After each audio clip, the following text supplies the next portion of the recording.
So around 1840 is when the British decide to actually interfere with the administration of temples in the south.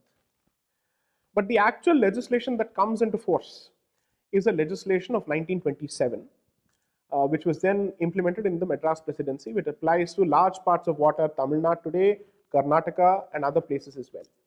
In fact, the Tamil Nadu legislation is the parent legislation for most of the southern legislations that govern the administration of temples, including the Andhra Pradesh legislation, the Karnataka legislation, so on and so forth. Why is it that this legislation comes about in 1927? Why not before and why not after? The social justice movement had picked up steam from 1917 to 1927. And the Aryan invasion theory had gained a fair amount of traction, not just from the British, but also from members of the Dravidian movement who decided to use this and then started vilifying all those institutions which they associated with the Brahmin caste. And since the temple stands in their eyes as the foremost institution in the hands of the Brahmin, they wanted the Brahmin to be dispossessed of that particular institution. It's surprising that they didn't realize that there are at least 5 or 6 castes which depend on the existence of the temple as an institution itself.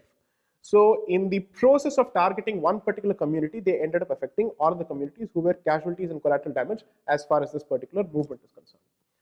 So the British takes control of this and they take charge of these institutions. The irony is the manner in which the British ran these institutions, it was much better than the way we run these institutions as on date.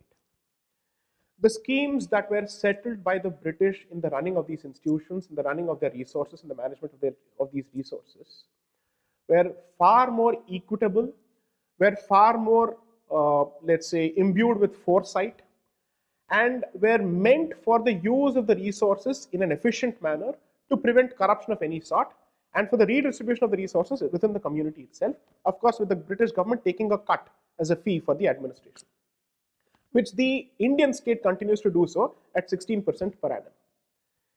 Now, between 1927 and 1946, the Tamil Nadu legislation goes through at least 10 different amendments, out of which the most important amendment is of the year of 1935, if my memory serves me right.